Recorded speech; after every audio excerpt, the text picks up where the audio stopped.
Damai debatana sungguh Imam Ramoti ate-ate rohado ikram nama hiti Yesus Kristus di Palua.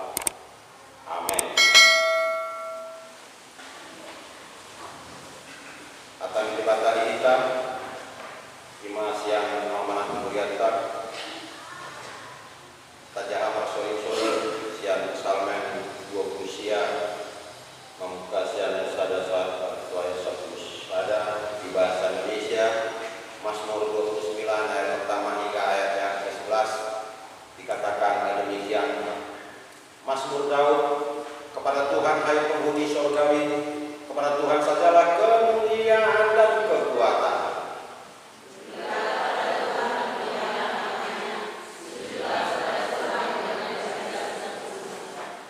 Suara Tuhan di atas air, Allah yang mulia mengguntur, Tuhan di atas air yang besar.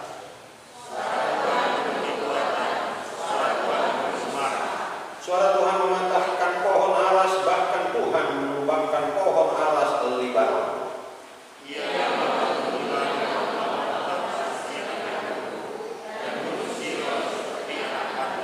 Suara Tuhan menyemburkannya api.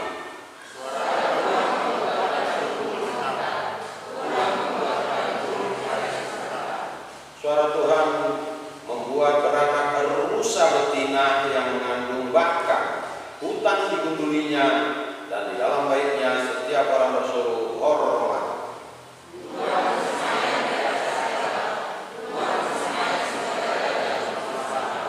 Bersama Tuhan yang memberikan kekuatan kepada umatnya, Tuhan yang memberkati umatnya dengan sejahtera. Shalom untuk kita semua. Bapak Ibu dan saudara-saudara yang dikasihi oleh Tuhan kita Yesus Kristus, Bata-bata mengatakan di titik sanggar bayi buruan Jawa Sumut Marga Asal Moto Partuturan. Ini penting bagi orang Batak. Bagaimana mengenal seseorang ketika saat pertama sekali bertemu. Lalu Batak Indonesia mengatakan tak kenal maka tak. Setelah kenal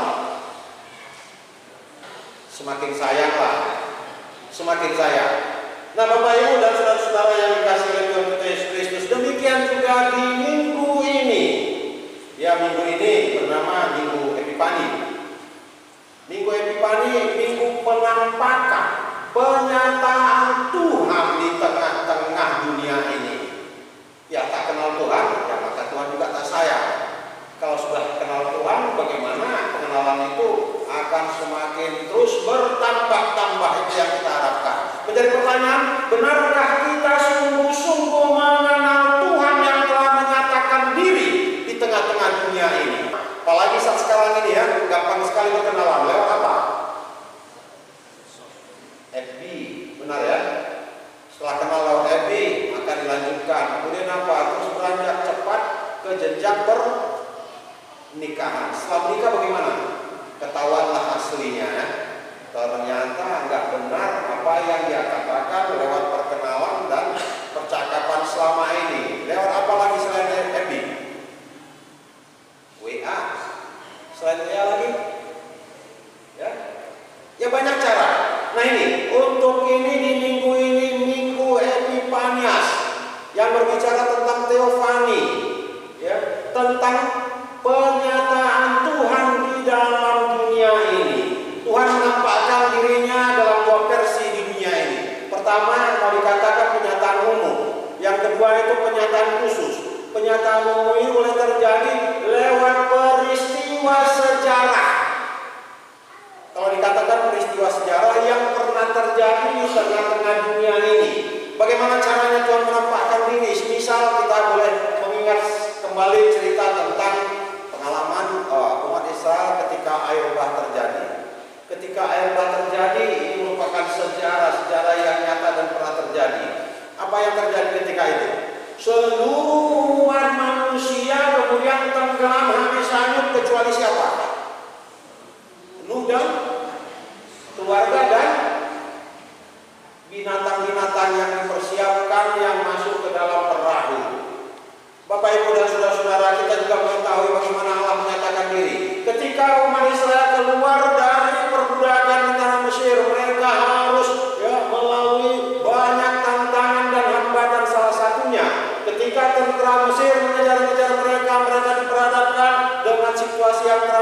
di hadapan mereka ada apa? Ada laut. Lalu Tuhan memerintahkan Musa untuk memukulkan tongkatnya. Apa yang terjadi? Laut terbelah. Umat Israel boleh lewat lalu. Tentara Firaun mengejar. Sampainya mereka di dalam laut. Kemudian air laut menutup kembali. Ini pernyataan Tuhan, pernyataan umum. Bagaimana Tuhan menampakkan dirinya, tentang kekuatannya juga dia nyatakan di tengah-tengah kehidupan ini. Lalu pernyataan khusus, dari mana kita mengetahui? Ya, secara khusus Allah menyatakan diri untuk penyelamatan umat manusia. Setiap orang yang berdosa yang mau datang kepadanya, maka dia akan beroleh keselamatan lewat kehadiran Yesus yang belum lama kita peringati. Kelahiran Yesus di Bethlehem. Inilah pernyataan Tuhan, pernyataan umum dan pernyataan khusus. Bapak, Ibu, dan saudara-saudara yang dikasihi oleh Tuhan kita Yesus Kristus.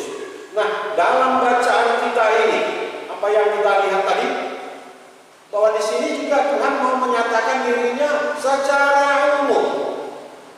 Tuhan juga boleh menyatakan dirinya lewat kekuasaannya melalui alam, dan luar biasa dalam pembacaan kita tadi dikatakan. Apa yang sana dikatakan? Suara Tuhan di atas air. Pada ayat ketiga, Allah yang mulia mengguntur Tuhan di atas air yang besar. Suara Tuhan penuh kekuatan, suara Tuhan penuh semarak, suara Tuhan mematahkan pohon aras, bahkan Tuhan menumbangkan pohon aras. Nah, ini gak dahsyat ini. Hanya dengan suara pohon pun bisa tumbang. Tidak hanya itu, hanya dengan suara kemudian rusa betina juga bisa melahirkan. Ayat yang ke-9, coba kita baca bersama-sama apa yang tertulis pada ayat yang ke-9.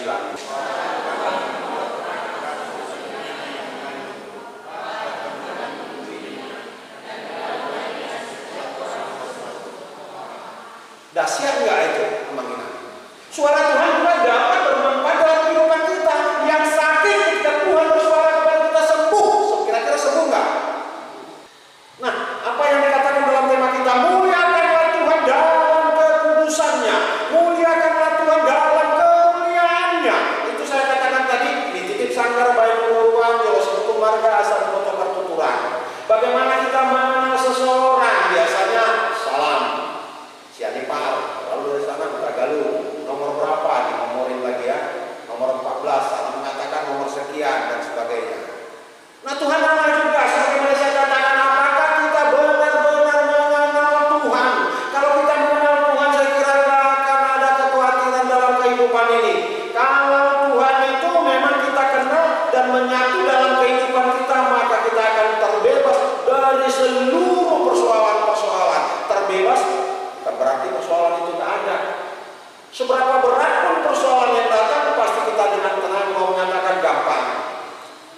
Itu akan terselesaikan. Itu yang dimaksud. Nah, disinilah benar sekali ini. Lalu lewat firman ini apa yang mau kita lihat? Ya, setidaknya ada beberapa hal ya, tentang pernyataan yang sampai kepada kita. Pertama, ya, bahwa ya kita perlu mengenal Tuhan sebagaimana yang saya katakan tadi. Nah, pengenalan ini harus memang dengan pengenalan yang sungguh-sungguh di dalam kehidupan ini. Lalu setelah mengenal Tuhan, apa yang harus kita lakukan dalam kehidupan? Ya, kita menyatakan pujian dan hormat kepadanya. Ya. Pujian dan hormat ini tidak hanya lewat kata-kata, enggak. Ya. Bahkan pujian dan hormat ini harus nyata di dalam kehidupan ini. Kalau kita memuji seseorang, menyatakan kekaguman kita, kita tunduk kepadanya, bahkan kita rela memberikan segala apa yang ada pada kita kepadanya. Nah, dalam nyanyian juga ada itu ya, UKMD, Nasana Nilehoni, itu ada ya, Nasana Nilehoni Tondiro di pamataku. Kalau boleh nyanyikan bagus sekali.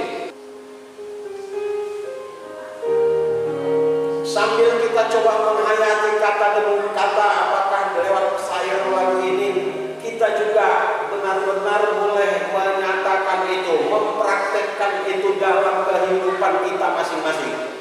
Ya, kita coba ya dengan penuh penghayatan 2, 3 ya.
nyawa ya, nafas. Tidak usah dulu nafas. Nafas katanya akan kita serahkan kepada Tuhan. Yang berarti hari ini kita siap menghadap Tuhan dan berangkat ke sorga. Gimana kira-kira? Tidak usah dulu posa. Pada waktu kata posa, habis kata posa, coba operator tunjukkan kata-katanya. Posa dohot bubuki. Lalu kata-katanya apa? Posa dohot bubuki. Rodi saluh. Coba tunjukkan, ada yang pakai cincin. Nanti mau nggak persembahkan ke depan? Upasaha Tuhan, oleh Tuhan. Ada yang pakai ranting. Pak Pendeta, saya kira pengertiannya bukan begitu. Ya, saya kira juga bukan begitu. Ya, bukan. Harta yang kita miliki, apa yang kita miliki, kita yakini berasal dari Tuhan, itu kita gunakan dengan sebaik-baiknya. Bukan untuk kesombongan. Di televisi itu ada ya, asal buat acara dia selalu masih begini ya. Kalau taruh warna deh, wah harganya itu luar biasa kan, miliar. Itu untuk apa kira-kira? Lalu karena ada yang dipakai, lalu mengatakan si anu katanya, padahal bukan itu maksudnya. Maksudnya apa? Lihat ini, gitu kan? Itu bukan mau diserahkan lagi kepada Tuhan, tapi kepada siapa? Kepada kemuliaan diri pribadi, kepada kesombongan dan sebagainya. Bukan itu yang dimaksud. Yang dimaksud serahkan kepada Tuhan, gunakan untuk kepujian dan kemuliaan nama Tuhan. Amin. Itu dia yang dimaksud. Nah, oleh sebab itu saya katakan ini ya, begitu luar biasa. Bagaimana caranya memuliakan nama Tuhan? Bagaimana menguduskan nama Tuhan? Yang pertama harus diambil langkah kita mengenal Dia. Setelah kita mengenal Dia, lalu kita menetapkan bagaimana menerapkan ya. Bagaimana berlaku setia. Kita dititipin anak misalnya dengan keluarga, memperlakukan anak ini bagaimana? Merawatnya dengan sebaik-baiknya. Mengajak kehidupan keluarga untuk mulai semakin akrab kepada Tuhan, semakin mendekat kepada Tuhan. Ini perlu. Lalu yang ketiga, apa yang perlu kita lihat di sini? Dalam bacaan kita tadi kita banyak mendengar suara. Suara ini begitu luar biasa. Getaran daripada perkataan ini begitu luar biasa. Tapi suara ini juga kadang-kala membuat kekecewaan muncul di dalam kehidupan ini. Semalam kami belajar katekisasi dengan anak-anak. Kami belajar tentang doa kami. Kami coba belajar juga tentang latar belakang doa itu. Kenapa itu muncul dan ternyata itu merupakan ajaran Yesus. Ajaran Yesus kepada para murid, ajaran Yesus kepada perorangan, secara perorangan kepada para murid. Lalu saya mulai mencontohkan kepada anak-anak ya, memberikan semacam ilustrasi. Saya katakan, kalau Alkitab ini saya berikan kepada Anda terima. Alkitab ini menjadi milik siapa? Nah, ini diberikan kepadamu dan menjadi milikmu. Kira-kira menjadi milik siapa? Menjadi milik si penerima. Lalu kalau saya serahkan Alkitab ini, saya serahkan kepadamu, kamu nolaknya enggak mau. Kira-kira Alkitab ini menjadi milik siapa? Kembali kepada si pemberi. Demikian juga suara Tuhan yang begitu luar biasa. Kalau itu disampaikan kepada kita, kalau kita tidak terima, suara itu kembali kepada siapa? Suara itu kembali kepada Tuhan. Kalau suara yang tidak enak sampai kepada kita, apa dikatakan? Memberi contoh mungkin sulit sekali. Ya, nama-nama kebun binatang disampaikan kepada kita. Hei kucing katanya. Kita dikatakan kucing. Sakit nggak hati kita? Boleh kira-kira? Sakit nggak? Kalau Mama Saruni bilang gitu, gimana kira-kira? Sakit ya? Sakit. Kenapa sakit? Karena perkataan itu diterima. Kalau perkataan itu diterima, masuk ya sakit lah. Tapi kalau perkataan itu nggak diterima, sampai nggak kepada kita? Ah, enggak kok, aku nggak kucing kok. Aku ketua kok. Ketua seksi pria di gereja ini, nggak sampai kata-kata itu sakit nggak? Enggak lah. Kalau suara itu diterima semua bagaimana?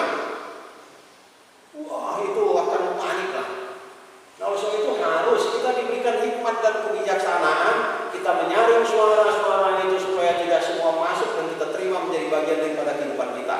Tapi satu hal yang harus kita perhatikan, suara Tuhan.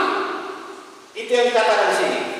Mulai dari ayat yang ketiga, suara Tuhan di atas air, Allah yang mulia mengguntur, Tuhan di atas air yang besar. Suara Tuhan penuh kekuatan, suara Tuhan penuh semarak, dan suara Tuhan ini menumbangkan pohon kedahsyatannya. Nah, lalu kita masuk kepada kitab Kejadian tentang penciptaan. Apa yang bekerja di sana?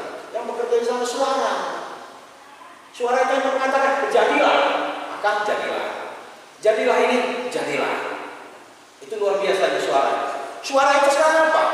Napas Tuhan. Itulah firman. Firman itulah yang harus didengar. Firman itulah yang harus masuk di dalam kehidupan kita. Dan bahkan dikatakan dari ayat ke-6, ia membuat gunung Libanon melompat-lompat seperti anak lembu dan gunung Sirion seperti anak benteng. Suara Tuhan menyemburkan nyala api. Apa yang dikatakan di sini? Kekuatannya begitu dahsyat. Nah, suara Yesus juga begitu luar biasa ya. Perkataan Yesus yang begitu dahsyat di dalam kehidupan ini, sehingga apa yang dia katakan itu benar-benar terjadi. Misalnya tentang pengutukan pohon ara. Apa dikatakan di sana? Engkau tidak akan berbuah lagi selama-lamanya. Lalu seketika itu pohon ara itu meranggas kering. Ya. Pohon ara itu kemudian meranggas kering. Suara Tuhan mengatakan hanya dengan perkataan bisa terjadi. Lalu ketika para murid berada di atas danau, ya, di dalam perahu, apa yang terjadi? Perahu mereka mulai oleng karena apa? Dahsyatnya ombak. Lalu murid-murid membangunkan Yesus. Tuhan, apakah kau tak mengetahui? Ya, kita sedang dalam keadaan bahaya. Mungkin itu bahasanya kalau dalam bahasa sehari-hari.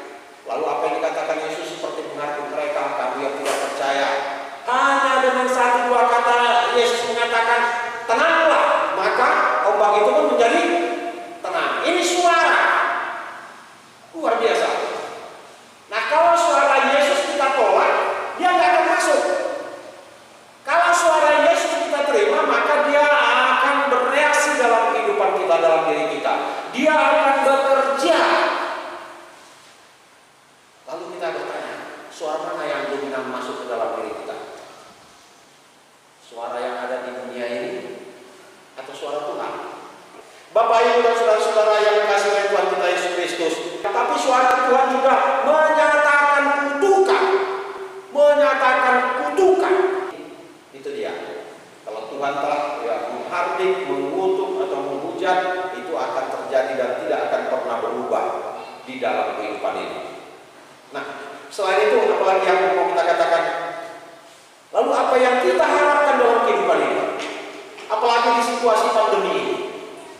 Bapak Ibu, saya yakini pasti mau mengatakan kepada kita, saat ini kita butuh kekuatan. Mungkin apalagi tadi dengan luar biasa Amak Sinaga tetap mengingatkan tentang pentingnya protokoler kesehatan. Itu memang nyata. Ya, setelah tahun baru saya terus mengikuti siaran televisi, ya, yang terdampak satu hari ketika itu sekitar 7.000 orang. Jadi tidak bisa menganggap sepele, enggak kok. Nah, oleh sebab itu kita sebagai gereja juga harus mawas diri. Saya katakan apa yang kita butuhkan? Kita butuhkan adalah kekuatan. Kekuatan ini kenal-kenal dengan situasi kita. Artinya kekebalan imun. Oleh sebab itu apa yang kita butuhkan? Kekuatan Tuhan, kekuatan kiranya nyata di dalam kehidupan kami, di dalam situasi yang amat sulit ini, agar kita boleh tetap bertahan menghadapi semuanya ini. Kenyataan kehidupan yang begitu luar biasa mencekamnya. Lewat tema ini, muliakan Tuhan dalam kekudusannya. Kita menjaga situasi kita, menjaga diri kita, menjaga agar kita boleh tetap merasa dilindungi, dipelihara oleh Tuhan dalam kenyataan kehidupan yang kita hadapi. Bapak, Ibu, dan saudara-saudara yang dikasihi oleh Tuhan kita Yesus Kristus, inilah situasi kita.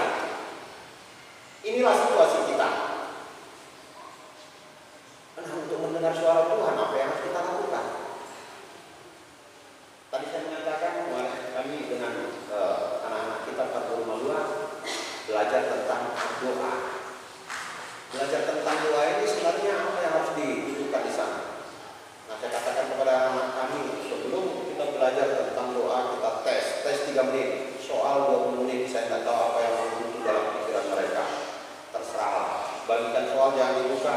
Nah, tag waktunya buka, saya lihat jam 3 menit tutup semua. Semua mereka, wah, sepertinya enggak. Bukan soal salah benar sebenarnya di situ.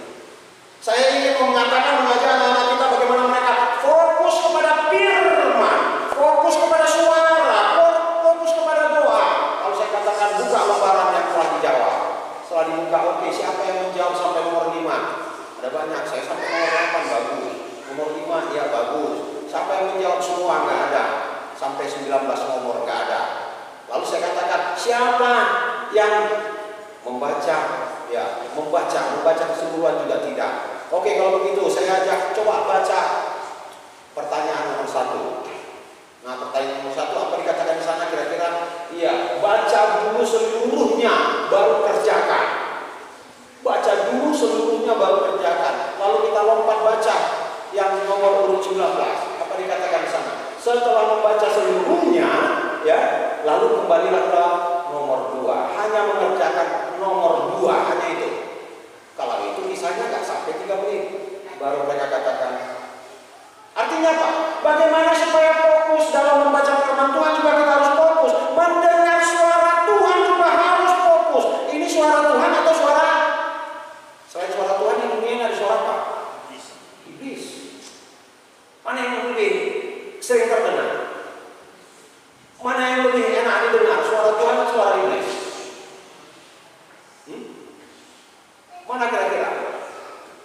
Nah ini coba. Disinilah pentingnya. Nah untuk ini bagaimana kita memuliakan Tuhan dengan kekudusannya. Fokus kita kepada Tuhan. Untuk fokus kepada Tuhan, ya tingkatkan berdoa. Hanya dengan kekuatan doa maka kita dengan berdoa kita berhubungan dengan Tuhan, dengan berhubungan dengan Tuhan kita mendengarkan suara Tuhan, dengan mendengarkan suara Tuhan kita menerapkannya dalam kehidupan yang nyata, maka terbebaslah kita dari berbagai kesulitan dalam pengertian. Kita dapat mengatasi berbagai kesulitan dalam kehidupan kita. Amin. Kita bersatu dalam doa. Bapa surgawi, Bapa yang terbaik, terima kasih untuk penyertaan-Mu, untuk pemilihan dalam kehidupan kami hingga saat ini. Dalam kesempatan ini yang indah ini kami juga berdoa buat seluruh jemaat kami mulai dari sektor 1 hingga sektor 4. Engkau berkati yang berulang tahun, Engkau berkati keluarganya. Bapa surgawi, Bapa yang terbaik, kami tetap berdoa buat seluruh keluarga kami dimanapun mereka berada. Mereka yang sedang bepergian ke kampung, Engkau juga menyertai hingga boleh kembali dalam keadaan sehat walafiat. Berdoa buat bagian daripada keluarga kami dimanapun mereka berada ya Tuhan, agar Engkau senantiasa menyertai akan kehidupan mereka. Berkati kami juga yang tinggal di sekitar rumah tubuh ini. Berkati pendidikan anak kami, berkati pekerjaan kami. Jika kami melakukannya untuk memenuhi keperluan keluarga, Engkau memberkati dengan berkat-berkat yang berkelimpahan. Kami juga berdoa memohon kepada Tuhan kiranya kami sebagai pelayan Engkau senantiasa menjaga akan kehidupan kami. Jika kami tetap boleh melaksanakan apa yang harus kami kerjakan, kekurangan pelayan sangat terasa hingga saat ini Tuhan. Kami mau Engkau menggerakkan hati dan pikiran jemaat dan mau mempersembahkan hidup mereka menjadi pelayan di gereja di tempat ini. Kami berdoa ya Tuhan bagi kebutuhan kami apa yang dirindukan oleh bagian daripada jemaat. Jika mereka membutuhkan teman pendamping dalam kehidupan Tuhan kiranya memberikan yang terbaik. Jika di antara anak kami dan di antara kami membutuhkan pekerjaan, Tuhan juga kiranya memberikan pekerjaan yang terbaik juga bagi kami. Jika bagian daripada keluarga kami membutuhkan momongan di tengah-tengah keluarga, Tuhan kiranya menjawab doa permohonan kami, terutama Tuhan kesehatan dalam diri kami masing-masing. Kami serahkan kehidupan kami yang penuh dengan kekurangan